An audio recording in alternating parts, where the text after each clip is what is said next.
Ya está alumbando este.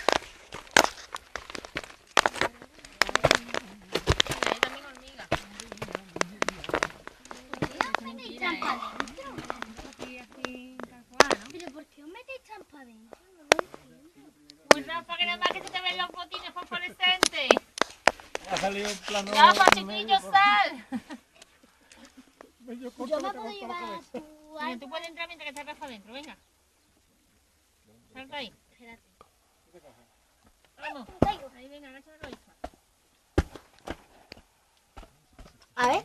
¡Hola! A ver, y ahora araña, mira. Izquierda. Arriba. Izquierda. Uy, qué asco. Vámonos. Mira. Cuidado. Ahí por ahí. Vamos a ver ahí, hija. Ya te has metido en una tubería romana. Mira, mira, con los cordones fosforescentes, claro, por eso se ha metido. No, es que tenía la camarita. ¿Cómo lo hacía Tía. una curvatura tan grande, tan ancho era el río? El río en tiempo, eso es interesante, los regímenes hidráulicos han cambiado. En tiempos de los romanos había más agua que ahora.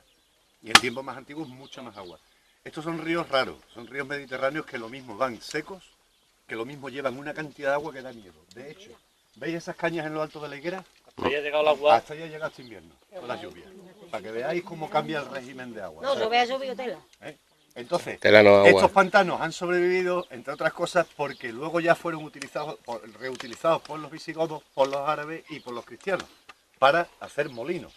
Todo el Guadiamar estaba lleno de molinos, a ver si nos da tiempo de llegar a uno de ellos, que lo que hacían es que cogían un nivel de agua, lo sacaban por un canal y luego hacían mover una piedra que era la que no solamente molían el trigo, que es lo típico que pensamos en un molino, sino que la energía hidráulica se utilizaba en muchas cosas, como por ejemplo los batanes. Un batán es una máquina que movido por una rueda hidráulica, o sea, por agua, son como martillos gigantes que se usaban para machacar pieles, para machacar materiales. Eso, si habéis leído El Quijote, hay una anécdota muy curiosa, que se cagan de miedo por la noche Don Quijote y Sancho Panza porque oyen unos ruidos espantosos y se tiran toda la noche muertos de miedo hasta que cuando amanece se dan cuenta que era un molino de batán, para batir. ¿Y las lanas no las lavaban también, las lanas? Sí, sí, los lavaderos de lana. Tened en cuenta, antes os he hablado de la mesta y no os he mencionado lo importantísima que era la lana. La lana merina es la mejor lana del mundo, la mejor con diferencia. La más fina, la más suave, la más impermeable. Entonces, la lana merina era una clave estratégica en la economía nacional en la Edad Media, hasta que un rey de España cometió el error de regalarle 8 sementales a un primo suyo que era rey de Inglaterra. Y entonces ya perdimos lo que era la exclusividad de tener la lana merina. Pero claro, toda esa lana, de estos rebaños que se movían por la mesta, había sitios donde llegaban en la época que había que esquilarlos y esa lana había que lavarla. Había que lavarla muy bien, pues se utilizaba precisamente en zonas que tenían molinos y que tenían recursos de agua, como estos. Entonces estos molinos, como os digo, o sea, estos son pantanos de origen romano que luego se han ido reutilizando hasta el siglo XIX, cuando la industrialización acaba ya con la energía hidráulica. Ahora ya con el desastre volveremos a la energía hidráulica prontito, ¿sabes? Con la economía como está. Bueno, vamos. Vale. A ver a dónde va. Yo con esta gente no. Ah, no, ¿a dónde voy? Pero si desde aquí escuchamos. Está toña, la verdad. Cosas importantes aquí. Mirad, ese muro que veis ahí pelado, ¿veis Solucar? Las dos luces. Bueno, pues justo delante veréis un talud pelado grande que llega hasta ahí. Esa es la balsa famosa de Bolidén que se rompió y que liberó millones de hectolitros de agua ácida y contaminó hasta Doñana. Tened en cuenta que la Junta de Andalucía, o sea que Bolidén, la empresa que hacía esto, Bolidén Apirsa, una empresa canadiense, tenía que haber restaurado el desaguisado, pero se fueron tranquilamente, se abrieron y menos mal que la Junta de Andalucía decidió intervenir de inmediato, cortaron el brazo de la torre de manera que no llegó el agua ácida a Doñana, y a raíz de eso se produjo un fenómeno que es interesante, que es que la Junta de Andalucía prohibió las labores agrícolas, claro, estos son terrenos contaminados, prohibió las labores agrícolas y expropió toda una franja de seguridad, de manera que ahora mismo tenemos una gran franja de terrenos públicos que además lo están reforestando. Os puedo decir que hace 4 años ADENA, os sonará a todos, WWF, hicieron un informe en el cual decían que esta era la actuación de restauración medioambiental de las mejores que se habían hecho en la historia. Es decir, fue impresionante el cómo se actuó rápido, se retiraron todos los lodos, se expropiaron las tierras y se comenzó a repoblar con especies autóctonas, que eso es lo que estoy viendo. Plagas, acebuche, encinas, algarrobo, fresno, o sea, la vegetación de la sierra. Bueno, pues la vía verde itálica, el ferrocarril venía a media altura de esa colina, podéis atisbar ahí un camino que hay. Sí. Bueno, pues esa es la plataforma del tren, que cruzaba la carretera, más o menos donde está aquí el coche amarillo, pegaba una curva y allí, entre las ramas, podéis ver el puente por el que cruzaba el arroyo de los Frailes. Se llama Arroyo de los Frailes, un tributario del Agrio, que el Agrio a su vez es tributario del Guadiamar, o sea, un afluente. Se llama Arroyo de los Frailes porque más o menos donde está el puente había un monasterio de frailes basilios, que todavía quedaba en las ruinas en los años 70, pero ya están desaparecidos. El ferrocarril tiraba para Alcollar, pero en el año 75, que habían cerrado el ferrocarril, recordadlo, que os dije que ya lo habían cerrado, le dieron la licencia a Boliden a Pizza, que hizo la gran corta que está ahí detrás, que no la estáis viendo, pero es un agujero tremendo en el terreno, y todo el terreno que sacaban sin mineral lo iban depositando aquí en este Escorial, que es esa montaña artificial que estáis viendo. Desde Santimonce podéis ver la que están creando ahora con la mina de las Cruces. Está saliendo una montaña artificial que da miedo. Bueno, es bastante estéril, además. Lo lógico hubiera sido que lo hubieran vuelto a meter en el agujero, pero como no lo han hecho, lo que han hecho al final les han dado, estáis viendo los picos de las placas solares que hay encima. Aprovecho para ligarlo con lo que os dije al principio. Ahora hay tecnologías que no hace falta hacer una torre de esas, sino que la propia placa es un colector de energía, es decir, producen la energía directamente. Al igual que la balsa de Boliden, que ahora mismo, si os fijáis, veréis las puntas de algunas placas solares. Eso, allí estáis viendo una masa. Sí. Bueno, pues toda la balsa está cubierta de placas solares. Es decir, que hay usos de energías alternativas que se están acoplando pues, a aquello que sucedió aquí. Por otro lado, el POTAUS, el Plan de Ordenación Urbana del Territorio de la Aglomeración Urbana de Sevilla, que es un lío, o sea, la ordenación de todo lo que es la Gran Sevilla, a esto le han dado un área de oportunidad turística. Lo digo para que le apuntéis esto para el futuro. ¿Por qué? Porque aquí acaba nuestra vía verde. O sea, ese es el camino que nos lleva a Italia. ¿Vale? Y eso es importante. Entonces aquí se supone que habrá desarrollos de turismo rural relacionados con ese tema y también con desarrollo industrial en las antiguas fábricas de lo que era Boliden, que quedó abandonado y ahora es un polígono industrial. Bueno, pues aquí coincide que se une la vía verde itálica con el corredor verde Guadiamar, que estáis viendo ahí el cartel, es decir, en la Cañada Real, no me acuerdo cómo se llamaba estas otras, o sea, hemos pasado por la de Isla Gallega y esta otra que no recuerdo cómo se llamaba, a qué isla llegaba de Doñana. Pero como veis la han arreglado, está en perfecto estado, es maravilloso ahora mismo para hacer ciclismo. Veis que está señalizado, que está cortado al tráfico, es decir, no os vaya a encontrar ningún coche ahí.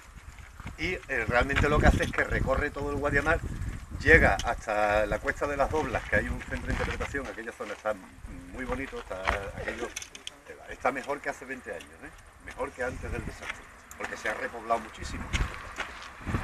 Pasa por otro centro de recepción que hay más abajo, ya cerca de Alcázar, y directamente enchufa con Doñana.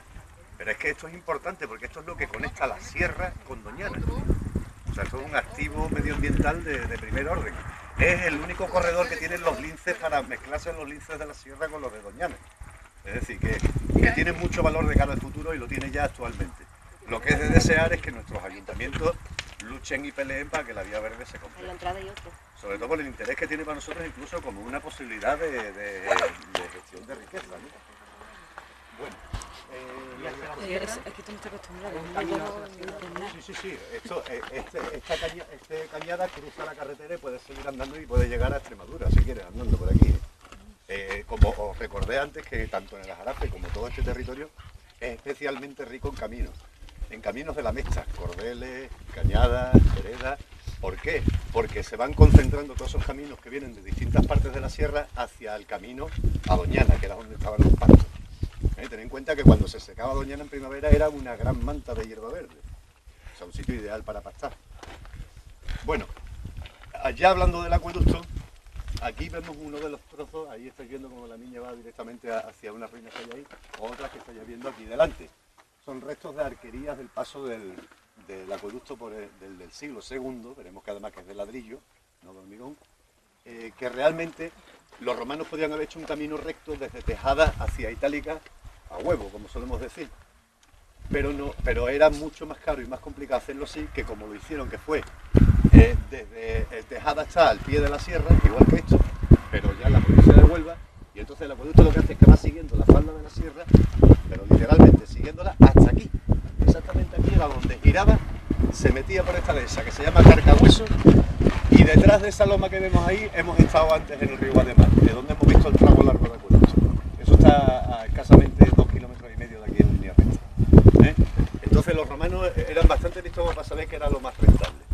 Entonces, a veces era más rentable hacer una curva y cambiar de terreno que tener que enterrar el acueducto pues por un terreno grandísimo, ¿no? Las espiraminas, las alcantarillas, propiamente dicho, o sea, los pozos por los que se entraban, tenían 3 cometidos. El primero para hacer el acueducto. ¿Cómo lo hacían? Pues os dije lo del librato, que decía por aquí va, llegaban los de la familia Acuaria, clavaban los palos, la de Palatio, marcaban el rigor y ahora hacían lo primero las alcantarillas. Hacían un túnel que bajaba, otro pozo que bajaba y ahora cuando llegaban al nivel que estaba marcado, cavaban la mina. Y así otra alcantarilla, otra mina, otra alcantarilla y así iban haciendo el acueducto hasta el final. O sea, para construirlo. Segundo, para mantenerlo. Es decir, cada X tiempo abrían las espiraminas para ventilar. Porque era importante, tener en cuenta que en el subsuelo hay gases como el radón, gases que son bastante venenosos, que para evitar la concentración se levantaban las tapas de las alcantarillas para que se ventilaran. Actuaban como una chimenea, habrían varias tapas y eso era, ya lo digo, una chimenea. Tercero, para limpiar. Es decir, eso que os dije antes de la fosa limaria, de esos pequeños fositos que había cada X tiempo, que cortaban el agua y sacaban el barro y lo iban manteniendo limpio. Y por último, como válvula de escape de seguridad. Es decir, imaginaos un año con muchísima lluvia que se empezaba a llenar el acueducto y podía hasta reventar. Entonces abrían las espiraminas y que en algunos sitios brotaba el agua por fuera. Era como una especie de válvula de seguridad de una olla express, literalmente. Entonces vamos a acercarnos al tramo. Palmera europea. Palmito lo otro. Este es lo cebuche. Este es la cebuche. Aquello es palmera. Estáis viendo el mismo tipo de obra que habéis visto al otro lado del río Guademar. Nos está diciendo que esto es siglo segundo. Ladrillo, el opus latericium, el opus testacium y el hormigón romano.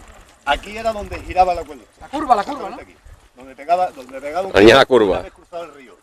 Y aquí había una arquería que cruzaba el río y llegaba hasta 14 metros de altura. Con arquerías de verdad, o sea, como vosotros habéis pensado siempre que es un acueducto. Y se ve aquí.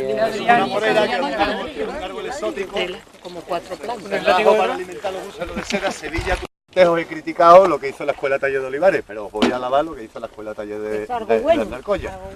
Hizo una actuación decente, simplemente limpió, señalizó y puso un poco de información. Esto está basado en el artículo de Alicia María Canto, que no se me olvide daros el enlace luego, para que tenga más interés. Y estáis viendo cómo era el acueducto aquí. Realmente le falta un tramo más. Este es el especus, o sea, la caja por donde corría el agua y tenía que ser más alto. Pero estáis viendo cómo era la arquería de ladrillo, con una estructura súper potente, ¿no? El mapa está mal. El mapa está mal. Sí, comete errores, hombre, porque es que es un poco complicado el no mezclar el acueducto del siglo I con el del segundo y tal, pero está hecho con muy buena intención y con muy buen criterio, o sea que no le vamos a poner más pega.